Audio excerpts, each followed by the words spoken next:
Un saludo muy especial. Le damos la bienvenida a todos nuestros oyentes que a esta hora están conectados con el programa ¿Qué está pasando? Del Instituto de Paz de la Universidad Distrital Francisco José de Caldas y que se transmite por la UT 90.4 FM Estéreo y por nuestra red social Facebook. Mi nombre es Sonia Díaz Granados y junto con la investigadora Sandra Marín los saludamos cordialmente en este espacio que se emite los miércoles de 8 a 9 de la noche. Hace más o menos un mes fue aprobada la reforma pensional, una de las principales reformas del actual gobierno y que cambia en gran medida el sistema pensional de Colombia en varios aspectos: umbral de cotización, la administración del Fondo de Ahorro del Pilar Contributivo, el régimen de transición, los subsidios para quienes no logran una pensión y también la reducción de la brecha de género, entre otros aspectos. Pero le doy paso y saludo a Sandra Marín. ¿Cómo está? Y hablemos más del tema y por favor presente a sus invitados. Buenas noches, Sonia. Buenas noches a nuestras invitadas. Pues sí, Sonia, como usted lo venía diciendo, pues actualmente es común escuchar en los diferentes contextos y espacios personas hablando acerca de la reforma pensional y hemos percibido mucha incertidumbre, dudas y preocupación porque no conocemos el aspecto técnico de la reforma. No sabemos qué pasará con el dinero de las pensiones y muchos no saben si les aplicará el nuevo régimen. Para aclarar todas esas dudas y toda esa especulación, nos acompañan hoy nuestras expertas invitadas. Doy la bienvenida a la doctora Tatiana Helber Rubio. Es economista de la Universidad Externado de Colombia, es magíster en política internacional comparada de la Universidad Southampton, es doctora en gobierno de la Universidad Exes, es docente e investigadora de la Facultad de Economía en la Universidad Externado de Colombia. Asimismo, la doctora Paula Ramos Jiménez es economista de la Universidad Colegio Mayor de Cundinamarca, especialista en economía de la Universidad Nacional, magíster en economía aplicada de la Universidad de los Andes y tiene 6 años de experiencia en cargos de análisis cuantitativo, investigación económica y evaluación y seguimiento en el sector público y privado. Actualmente trabaja en la DIAN. Entonces, pues, para dar inicio de una vez al programa, quisiera preguntarle a la doctora Tatiana Helves, ¿qué es la reforma pensional, doctora? ¿Cómo es esa parte técnica y qué es lo que significa esta nueva reforma?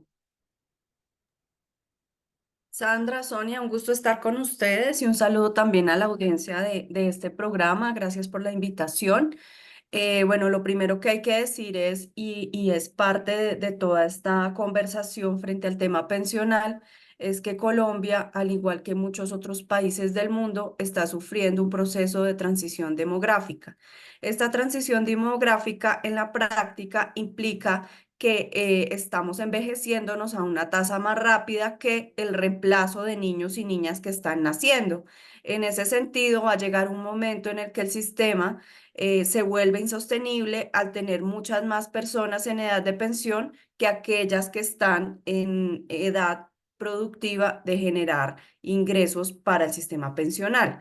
En ese sentido, pues se vuelve necesario que todos los países del mundo, especialmente Colombia, empiece la discusión frente a temas como la edad de pensión, la capacidad del sistema de poder generar sostenibilidad económica para las pensiones de todas las personas.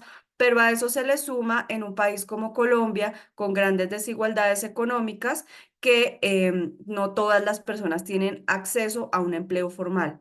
Entonces, la informalidad se vuelve uno de los puntos más claves dentro de este tema, dentro del debate pensional, dado que hay muchas personas que están fuera del sistema. Y en específico, género se vuelve un tema de conversación al tener detrás de que muchas mujeres primero están empleadas en actividades económicas informales, es decir, no tienen una cotización a salud, pensión y ARL, y al pasar del tiempo, pues lo que vemos es una brecha entre la capacidad que tienen las mujeres de ingresar al sistema pensional y los hombres, que en este caso tienen una mayor capacidad de cotización. A esto se le suma, pues, que la maternidad, y está escrito en la literatura, tiene una penalidad hacia las mujeres que salen del mercado laboral al quedar en embarazo y luego o tienen dificultades para engancharse nuevamente o tienen vacíos en términos de cotización pensional porque no tienen durante ese tiempo de crianza de sus hijos e hijas posibilidad de seguir cotizando a sus pensiones. Entonces, estos son como algunos elementos generales de qué implica la conversación frente al tema pensional. Doctora Tatiana, como en esa misma línea, existen demasiadas personas que dicen como, ¿por qué el número de hijos que tengan las mujeres impactará la reducción en semanas de cotización a pensión? Entonces, pues en el argot popular, algunos dicen como, eso no es justo, otros dicen eso sí es justo, pero pues hay un desconocimiento del por qué es que se toma esa decisión en esta reforma. Quisiéramos saber cuál es como su punto de vista al respecto. Sandra, gracias y creo que es una pregunta muy pertinente. En Argentina se inició en el año 2021 esta misma iniciativa por parte de grupos que luego llevaron a las leyes esta apuesta de reconocimiento de maternidad por trabajo en pensiones. Y pues esto está ligado a algo que desde la economía feminista trabajamos, que es el trabajo de cuidado no remunerado. Son todas esas actividades para la vida humana como alimentación, vestido, cuidado de niños y niñas, cuidado de adultos mayores, que si bien es un trabajo que desarrollan de manera continua, permanente, 24/7, en la mayoría de los casos las mujeres, no es remunerado económicamente dentro de la sociedad porque se da al interior de los hogares o se da de manera privada. Esta forma de llevarlo al sistema pensional es el reconocimiento de un trabajo de cuidado que se da al interior de los hogares, que realizan, como decía antes, de manera más clara o más contundente las mujeres, y que de esta manera lo que se está haciendo es reconocer un trabajo que las mujeres han venido subsidiándole a la sociedad históricamente a partir del cuidado.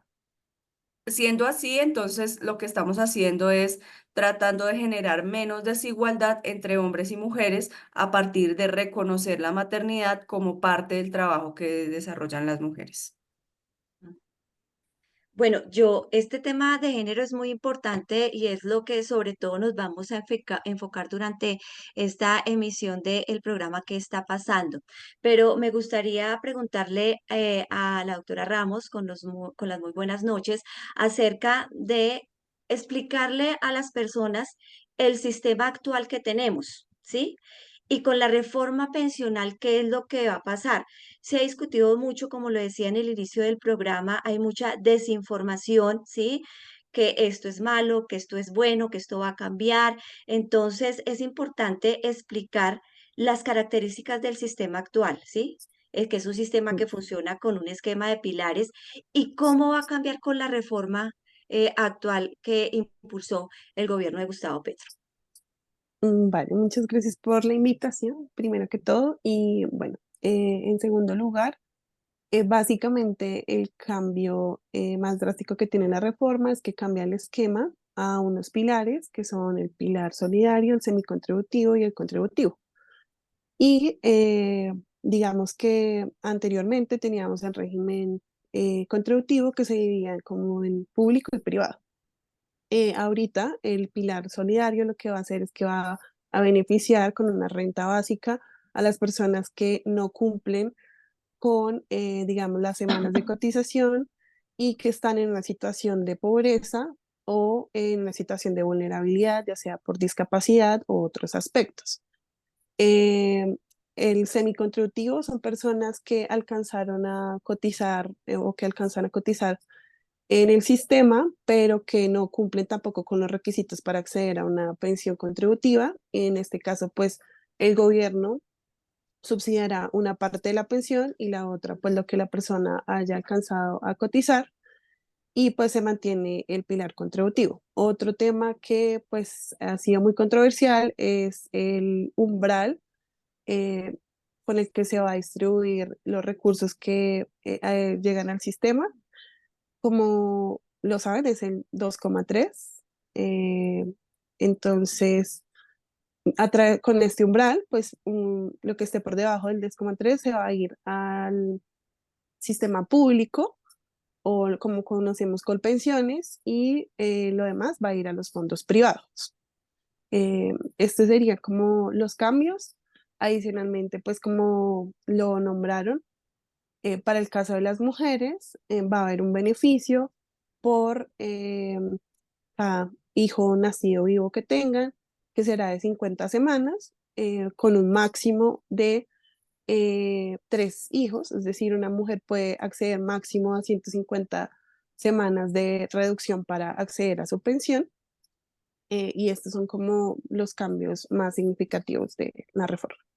Sí, hay algo que me llama mucho la atención y con respecto a esos cambios, pero muchos aducen y sobre todo la oposición de el gobierno es que muchas cosas ya estaban, porque dicen es que el gobierno se rasga las vestiduras porque va con esta reforma a beneficiar a las personas más vulnerables, a las personas pues con estratos bajos, con los subsidios, pero digamos que ya con el régimen de pensiones en que estamos, porque creo que el presidente lo firma, si no estoy mal, en esta semana se sanciona esta nueva reforma. eh, ya había un pilar llamado cero, llamado el de Colombia Mayor, que subsidió mensualmente con 80.000 pesos a 1,6 millones de adultos mayores en el 2003. Está el que no da pensiones, pero permite ahorrar a personas con ingresos inferiores a un salario, son los más llamados BEPS, beneficios económicos periódicos. Entonces, quisiera preguntarle a la profesora Tatiana Helves acerca de eso, o sea, ¿qué tanto realmente sí hay un cambio rotundo frente a este tema, frente a los más vulnerables, a las personas que no tienen como esa aspiración de acceder a una pensión? Sonia, pues yo creo que en efecto hay muchos temas que ya venían y que se habían conversado en debates previos de reformas pensionales en torno a nivelar la cancha o a generarle un poco más de oportunidades a las personas para ingresar al sistema pensional. Sin embargo, creo que uno de los puntos importantes, y lo mencionaba Paula, es tratar de generar otros esquemas que permitan a las personas que todavía deben o no tienen suficientes semanas de pensión para completar un paquete de semanas y poder ingresar a la jubilación. Ese es uno de los valores agregados que está generando esta reforma, e indiscutiblemente poner sobre la mesa el tema de género. Creo que es importante el enfoque territorial, es decir, pensar en las mujeres rurales, pensar en las mujeres que no están en las zonas urbanas, que no están típicamente asociadas a trabajos formales de manera industrial o en grandes empresas. Esto creo que es algo importante que trae la reforma. Eh, Sin embargo, allí hay un punto de discusión que creo que más allá de los diferentes pilares está sobre la mesa y queda allí, y es la sostenibilidad del sistema, ¿sí? Lo que vemos es que en el caso de otros países de América Latina, pues han tenido que hacerse ajustes razonables para que el sistema pueda garantizar que en efecto esto que se le está prometiendo a las personas llega a cumplir la expectativa, por ejemplo, de que mujeres mayores de 60 años en situación de pobreza o de pobreza extrema puedan completar una serie de semanas para poder acceder a una pensión. Esto es uno de los puntos que yo creo que no se ha llegado a generar la suficiente conversación frente a cuál es la sostenibilidad del sistema, si en efecto debemos estar en un sistema que, como decía Paula, es mixto, pero tiene un gran peso frente al tema de lo público. Entonces, si el sistema público tiene las capacidades para poder solventar y poder tener recursos suficientes, si es en efecto esta la forma en la que se debe abordar. Creo que la sostenibilidad del sistema se vuelve un tema mayor. Y el otro es cómo hacemos para sacar a las personas de la informalidad, porque los que están en el sistema formal, de alguna manera, bien o mal, para bien o para mal, siguen estando cobijados por sus cotizaciones por sus semanas.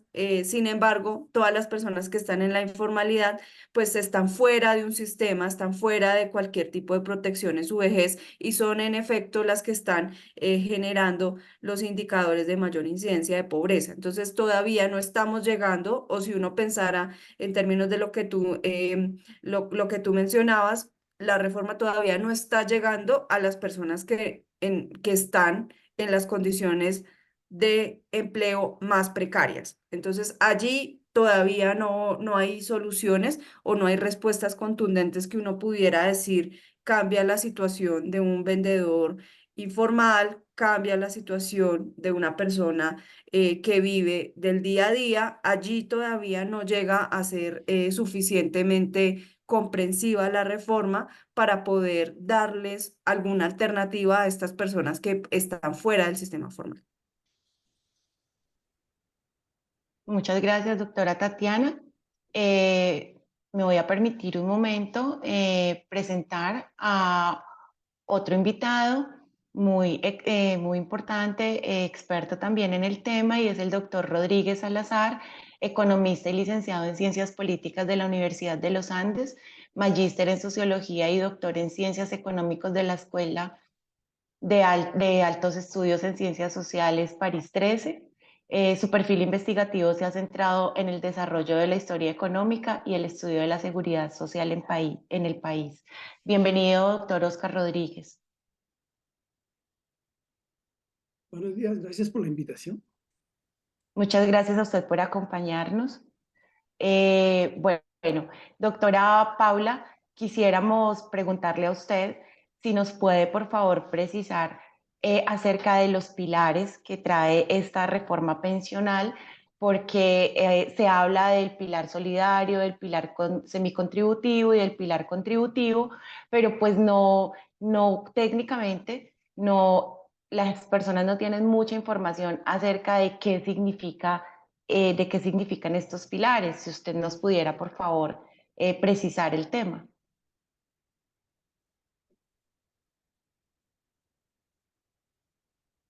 El micrófono, doctora Ramos. Ay, qué pena. Bueno, el pilar solidario es el que va a integrar a las personas colombianas que están en situación de pobreza extrema y de vulnerabilidad. Esto se va a hacer conforme a una focalización que va a establecer el gobierno y pues estas personas van a ser, digamos que, subsidiadas con una renta básica solidaria para amparar sus condiciones mínimas de subsistencia, dado que pues no aportan al sistema de pensiones. El pilar semicontributivo, como les decía, son las personas que alcanzaron a cotizar, digamos, tienen un empleo formal y alcanzaron a cotizar en el sistema de pensiones, pero no cumplen con los requisitos mínimos para pensionarse.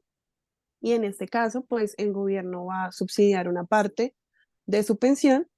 El pilar contributivo es pues el que ya conocemos, en el que las personas que tienen un trabajo formal o que son independientes pero cotizan al sistema de pensiones, los servidores públicos y las demás personas que pues cuentan con un trabajo formal, contribuyen al sistema de pensiones. En este pilar es donde se encuentra la división del umbral que les dije, el 2.3 de salarios mínimos legales vigentes. Y por último existe el pilar de ahorro voluntario, que ya pues es en donde las personas que hagan un ahorro voluntario por diferentes mecanismos que existen en el sistema financiero, pues podrán acceder a recursos adicionales. Esos son los 4 pilares.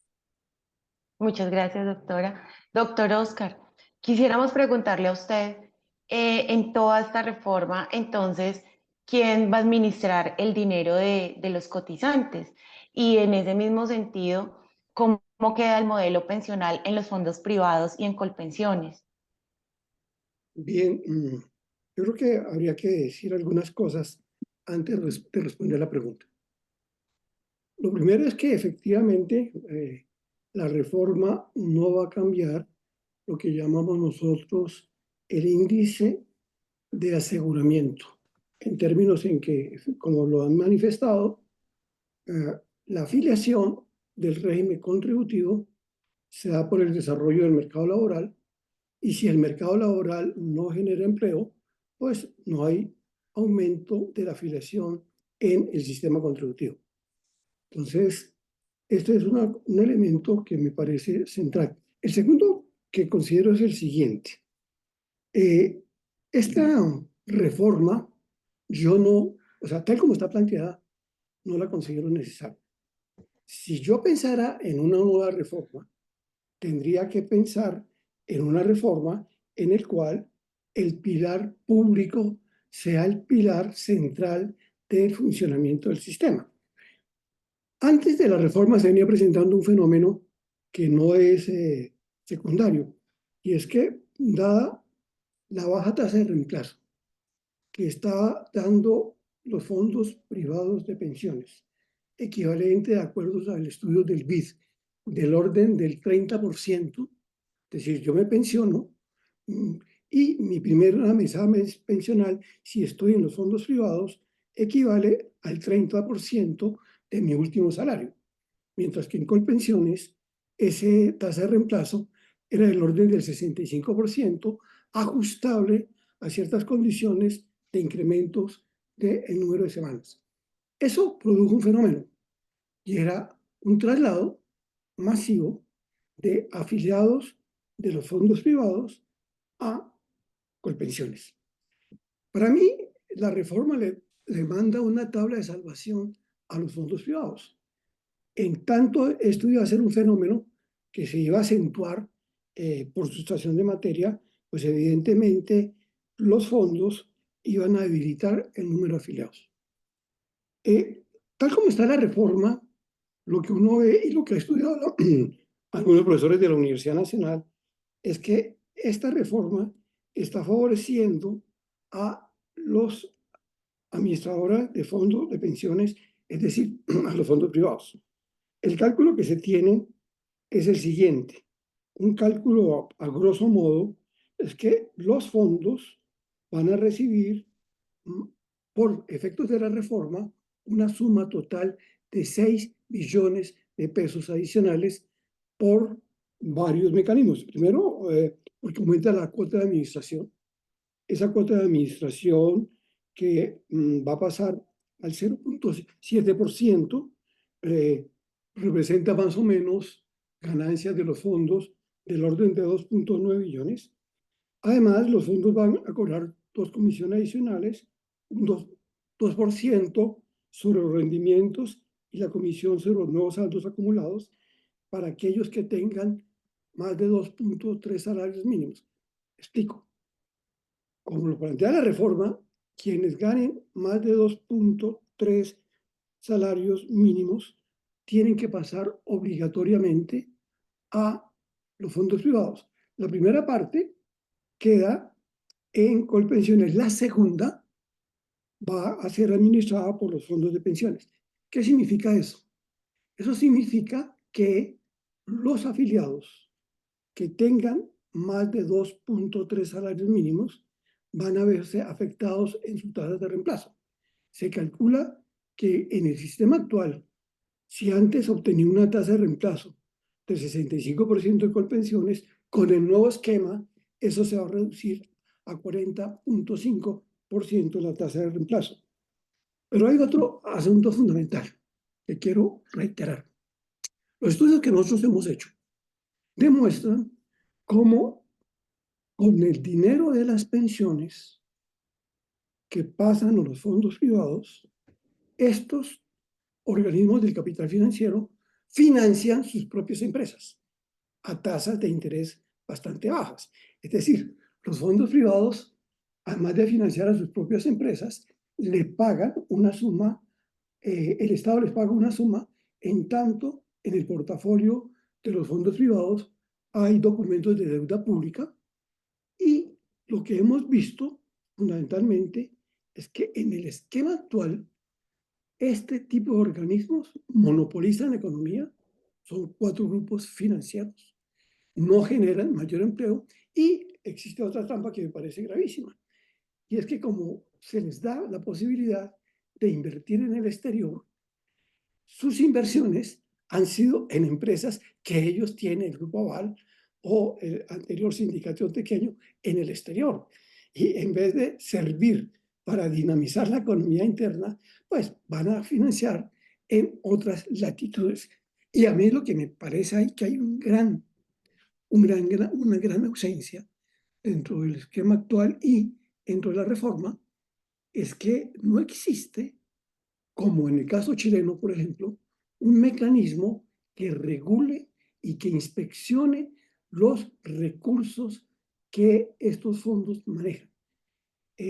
Efectivamente, lo que uno puede concluir es que la reforma va a dinamizar lo que hemos nosotros llamados un régimen de dominación financiera y son pocos los efectos que tiene sobre las condiciones de vida de la población de la tercera edad. Lo que es el régimen solidario y el régimen semicontributivo, eso no requería reforma. Eso se hace por vía de un decreto. Y hablamos del régimen semicontributivo. ¿Qué es lo que están haciendo con el régimen semicontributivo? Algo que se creó ya hace algún tiempo, que se llaman los BEPS, beneficios económicos periódicos, que ya existen, con una que realmente son, su renta es bastante pequeña, pero eso existe en la actualidad. Entonces, si esos dos, régimen solidario y régimen semicontributivo, existen, y lo que se podría hacer es a través de un decreto ampliar no solamente la cobertura, sino la participación del Estado para obtener rentas vitalicias, que es lo que plantea el régimen semicontributivo superior. Eso no necesita reforma. Entonces, ¿dónde se centra la reforma? Pues evidentemente en el régimen contributivo y en el régimen de ahorro individual. Bueno, pues muy interesante esa explicación que nos da, porque la idea que tienen muchos es acerca de que la idea de este gobierno era acabar prácticamente con las administradoras pues el régimen privado, perdón, de ahorro, pero muy interesante esta explicación que nos da doctor Rodríguez, y me llama mucho la atención para preguntarle a la profesora Tatiana antes de que se vaya, porque sé que tiene una reunión ahora acerca pues de esa relación entre esta reforma pensional y el empleo, o sea, cómo afectará el empleo en el país esta reforma, porque pues ya lo tocó hace un momento el doctor Oscar Rodríguez, pero es muy importante saber cómo esta relación reforma pensional y empleo. Bueno, Sonia, pues ahí lo primero que hay que decir es que, como lo decía el profesor Oscar, es decir, estamos hablando de aquellos y aquellas que están ya dentro del sistema, que están dentro de un empleo formal. Aquí digamos que no hay acciones para poder incentivar o incrementar el ingreso de las personas al mercado laboral. A mí sí me parece importante nombrar algunas cosas que tienen que ver es con el trabajo doméstico, la formalización del trabajo doméstico, cómo hacemos para que efectivamente las personas que se encuentran empleadas dentro de este sector pues empiecen a generar sus cotizaciones. Es decir, yo creo que allí está el reto del sistema pensional, y es, por ejemplo, en el tema del trabajo doméstico o de otros ítems que en este momento no están dentro de la formalización. ¿Cómo hacemos para que efectivamente se den estas cotizaciones a las personas que están desarrollando este tipo de trabajos y otros? Cecilia López muy bien ha hablado de este tema de cómo hacemos para formalizar y hacer que todo lo que implica el cuidado se vuelva un sector económico que esté dentro de la economía, como cualquier otro de los sectores, como la infraestructura, como el comercio, como las diferentes rubros de la economía colombiana. Yo creo que allí hay un tema importante. Y el segundo es cómo hacemos para que se dé un fortalecimiento del tejido empresarial y que en efecto pequeñas y medianas empresas, pero también emprendimientos y otra serie de rubros que están aportándole al empleo, pues también tengan la formalización de sus empleados y empleadas y puedan ingresar al sistema. Como decía antes, yo creo que uno de los puntos importantes es que mientras las tasas de informalidad sean tan altas y no se genere empleos formales, pues estamos teniendo una gran porción de la población fuera del sistema. Y por otro lado, pues está la importancia de que las personas que tienen interrupciones o que no tienen o no han podido completar la cantidad de semanas, pues que lo puedan hacer de alguna manera, ya sea con ingreso nuevamente al empleo o con algunas otras formas de programas e incentivos para que efectivamente eso sea posible. Creo que los desafíos son mayores y que todavía esta reforma pues no responde a ninguno de ellos o no lo hace de manera comprensiva. Mm. Doctor Oscar Rodríguez, con respecto al tema de la sostenibilidad, sí quisiera que ahondemos un poquito más en esto, o sea, qué tan sostenible es esta reforma pensional.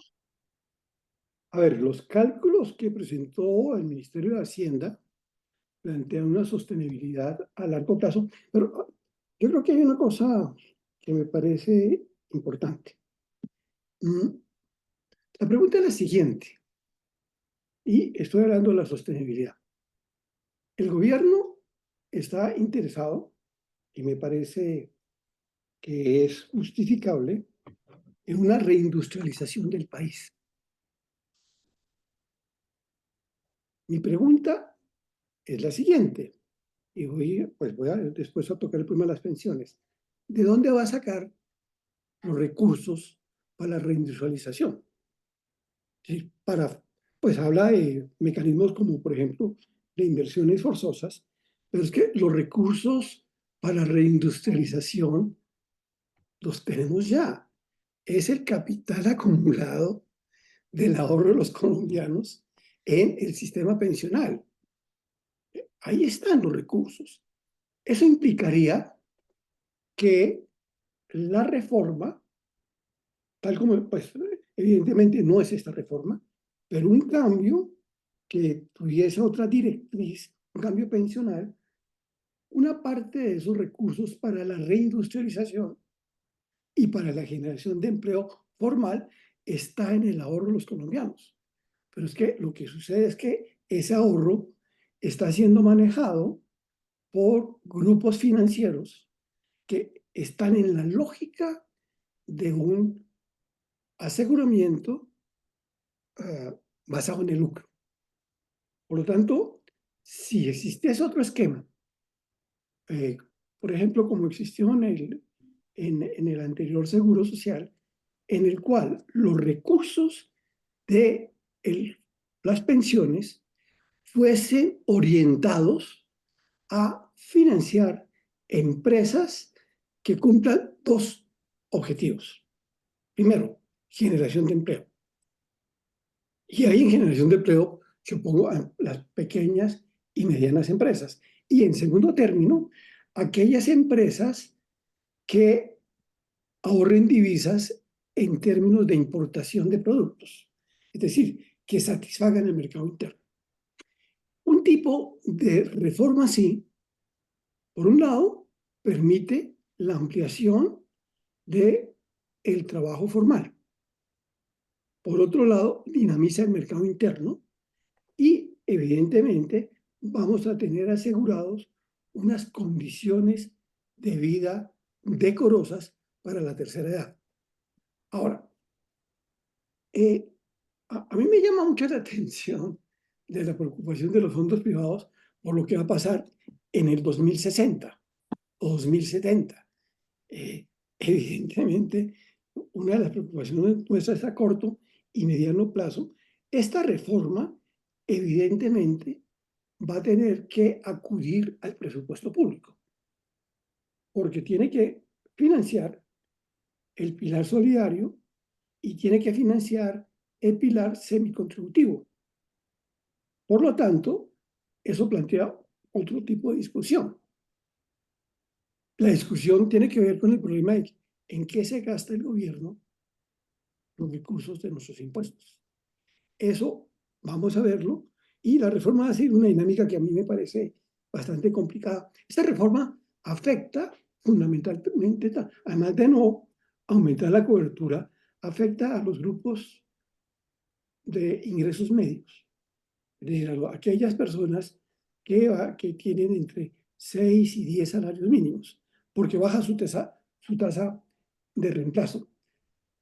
Por lo tanto, en esa afectación que tiene como contrapartida el aumento de esta economía financiarizada, uno lo ve también en las medidas, por ejemplo, de la reforma fiscal. Se plantea, vamos a reducir la tasa de tributación de las empresas. Bueno, la reduce. Pero hay un fenómeno que llamamos nosotros fenómeno de compensación. Esos recursos que van a dejar de recibir el Estado porque disminuye la tasa de imposición a las empresas, ¿quién los va a asumir? Los grupos de ingresos medios. Eso, la reforma que planteó, la primera reforma de Ocampo, la vamos a sentir ahorita en el mes de septiembre cuando tengamos que pagar impuestos. La carga tributaria de grupos de la clase media se aumenta significativamente. Con la nueva reforma que están planteando, pues evidentemente la idea es gravar ingresos por salarios. Y ahí vamos a tener un mayor deterioro de los grupos medios de la población. Por lo tanto, la sostenibilidad es un mecanismo que hay que mirarlo con respecto a la financiación del Estado, porque es un problema de prioridades en términos de gasto público.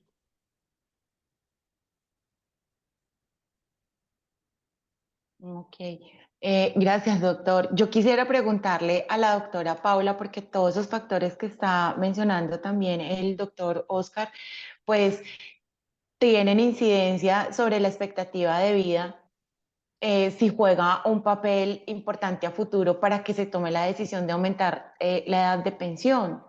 Quisiera preguntarle a la doctora Paula, eso, o sea, esa parte ahí, cómo funcionaría y si esto tiene alguna incidencia y también qué pasaría si al cabo del vencimiento del tiempo para la elección de los fondos privados que deben hacer las personas, pues no lo hacen, el gobierno las asigna o cómo funcionaría el tema.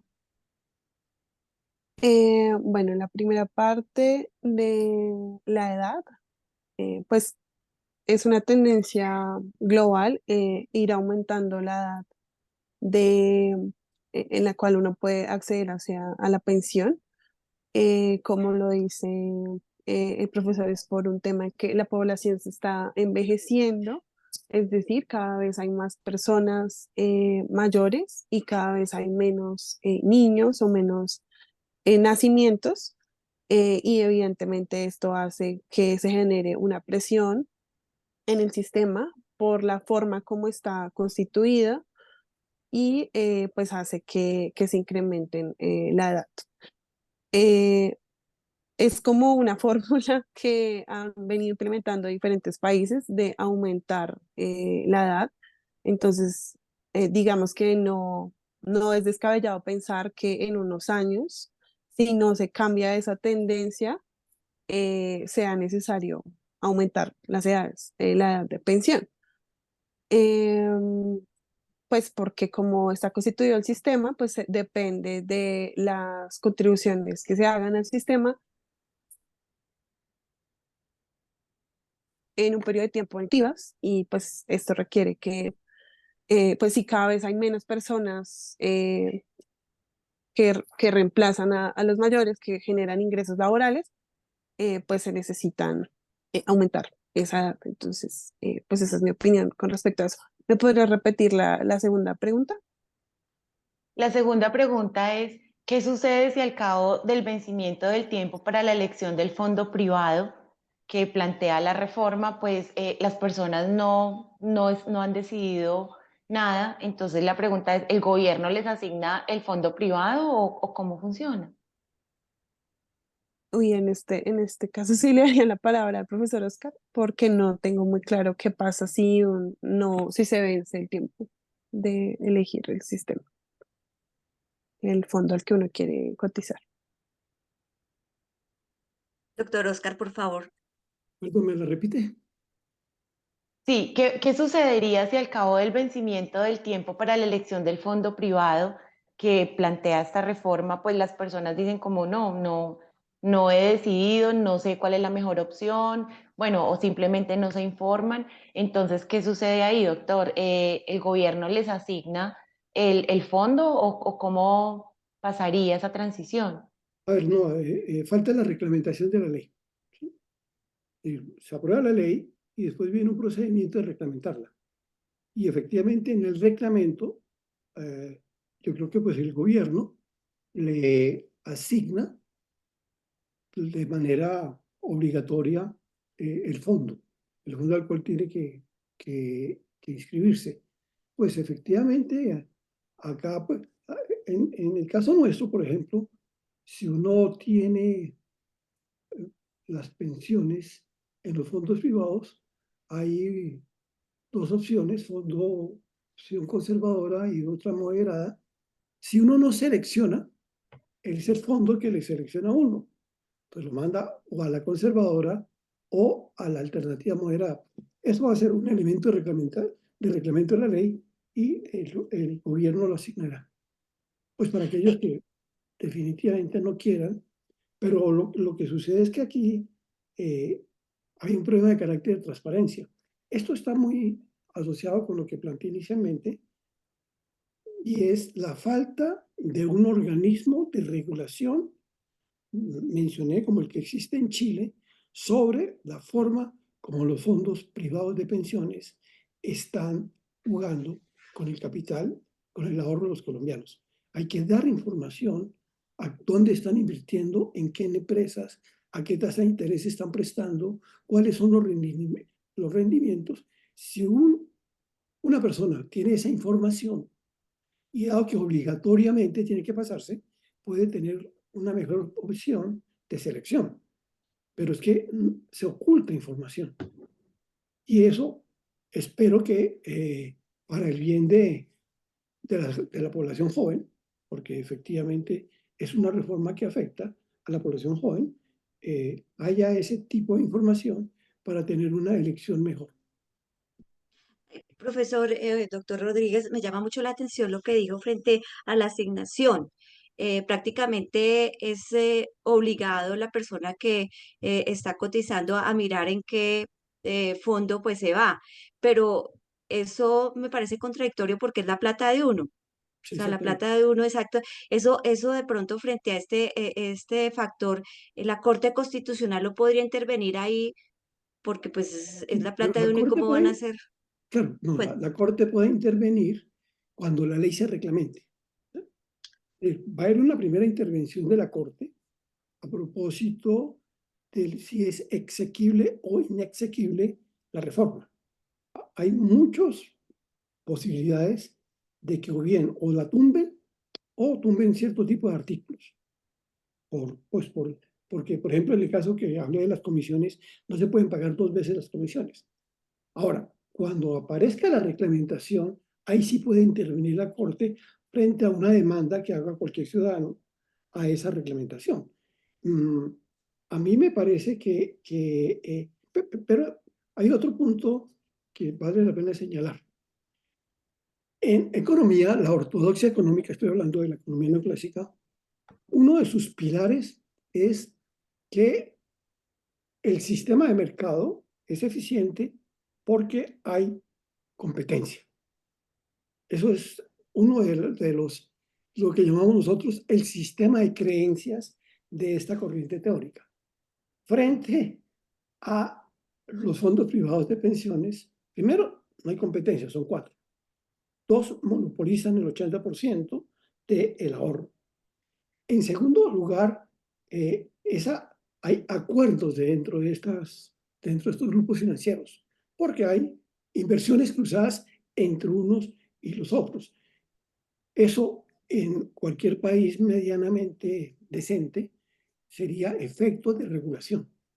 Eh, Obviamente no se hizo en los gobiernos anteriores. Me parece una gran falla de la reforma actual no tener un capítulo especial de regulación. Aún dentro del esquema que estoy criticando, no creo, yo creo que es apoyo a la reforma a la salud, pero esta reforma me parece que cumple lo que Petro dijo en una reunión hace un año en el Congreso de Asofondos, y es mandarles un salvavidas a los fondos privados. Porque de lo contrario, como argumenté anteriormente, ese tipo de traslados se iban a incrementar. Se iban, pues, porque además tenemos como ejemplo el caso de Chile, pues, y en todos los países que entran esta forma de organización pensional, quien se ve afectado son los ciudadanos en su condición de aportantes a al capital privado que maneja las pensiones. Sí. Bueno, siguiendo como en ese orden, doctora Paula, hemos visto que últimamente se han presentado episodios de caos cada que se adoptan nuevas normas, cada que empieza una transición. Y bueno, lo acabamos de ver con los profesores, con todo este tema. Entonces, actualmente, doctora Paula, se calcula que de 6 millones de afiliados que tiene en este momento Colpensiones, pues con la reforma pasarán a aproximadamente tener unos 17 millones de afiliados. Entonces, nuestra pregunta es, ¿la infraestructura física y de personal de Colpensiones tiene capacidad instalada para recibir esa cantidad de gente que les va a llegar como producto de esta reforma?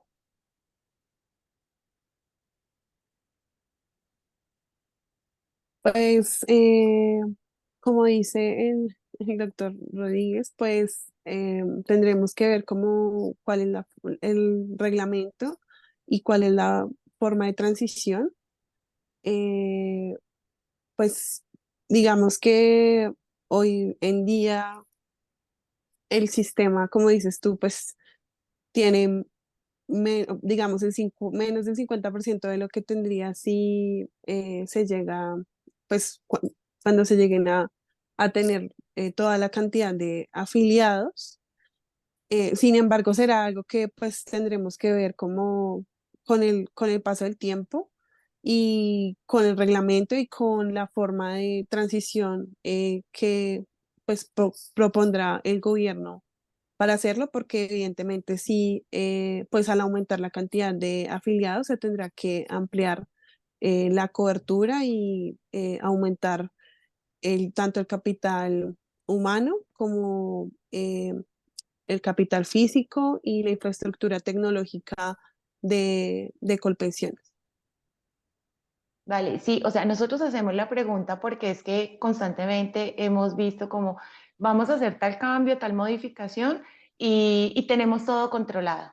Pero al final de cuentas, cuando suceden esas cosas, vemos que los afectados somos directamente los afiliados. Entonces empiezan a presentarse fallas en el servicio, pérdida de información, porque en ese sentido también se han escuchado rumores de que hay que estar muy pendientes y empezar a pedir de una vez donde uno tenga la pensión en este momento, cuáles son las semanas que tiene, porque es posible que en esa transición se pierda información, lo cual afectaría gravemente pues como a los afiliados. Entonces, la pregunta era mucho en ese sentido. Doctor Oscar, quisiéramos preguntarle cuál es la relación entre la reforma pensional y la reforma laboral, o sea, cómo impactaría lo uno a lo otro. Y bueno, hay dos cosas importantes. Yo podría decir que la reforma laboral impacta la reforma pensional en los siguientes términos. En la reforma laboral, la cual me parece oportuna, se trata de resarcir a los trabajadores la pérdida en sus ingresos ocasionadas por la reforma de Uribe, cuando siendo el presidente y su ministro de Hacienda, Juan Manuel Santos, disminuyeron el salario.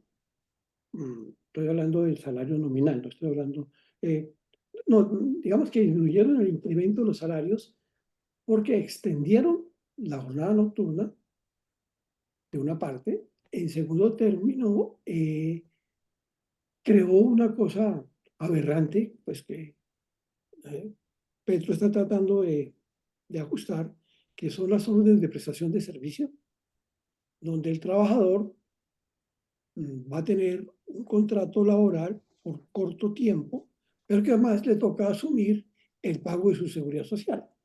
Un efecto de disminución de los ingresos de estos trabajadores, por cuanto ya no es el patrón que paga la parte de aporte de los trabajadores, sino que le toca al trabajador mismo.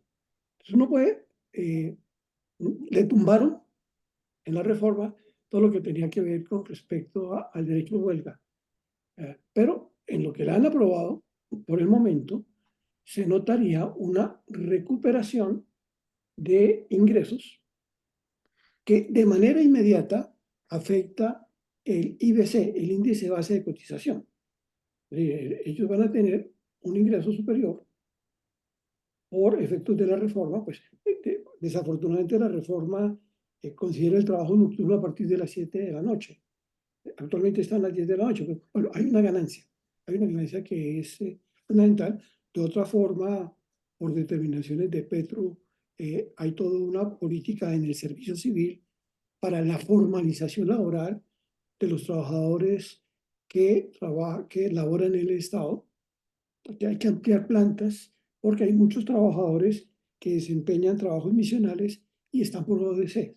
Entonces, efectivamente, hay una relación entre el índice base de cotización y la reforma laboral y, por lo tanto, el aumento de una pensión futura cuando se cumplan con la edad y el número de semanas cotizadas.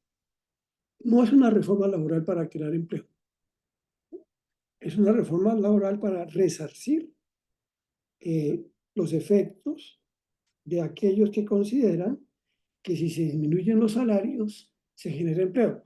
Nosotros consideramos que para aumentar el empleo hay que darle acceso al crédito a las empresas.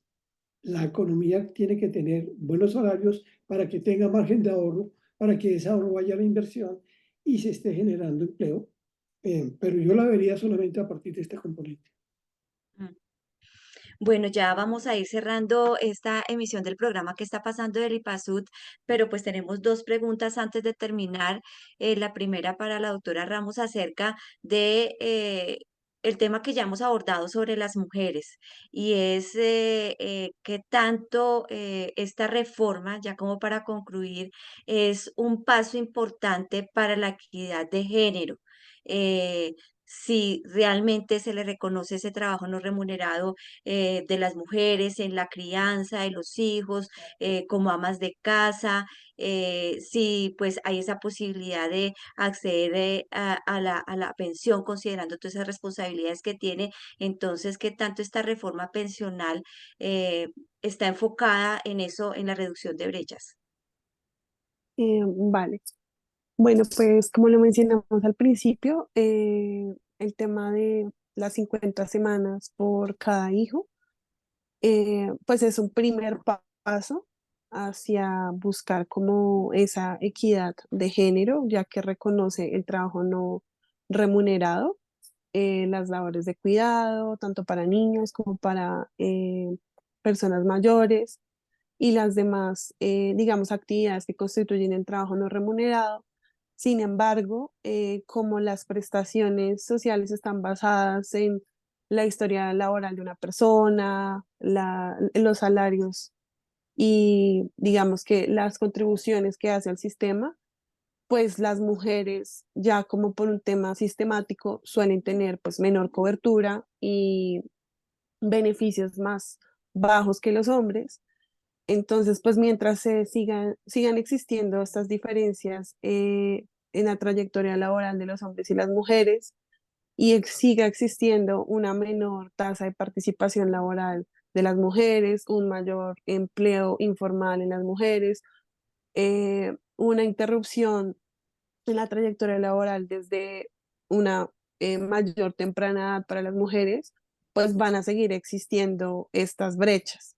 Entonces, digamos que la reforma constituye, digamos, un reconocimiento importante en el tema de cuidado, un primer paso, pero es necesario, pues como ya lo hemos dicho en repetidas ocasiones en el programa, mejorar las condiciones laborales y pues en el tema de las mujeres, pues avanzar en pues disminuir la discriminación, en reconocer los trabajos de cuidado y también pues en tratar de reducir la informalidad en las mujeres, ya que pues históricamente las mujeres han estado en trabajos, en algunos trabajos que no son pues bien remunerados o en sectores de la economía en el que pues los ingresos son más bajos.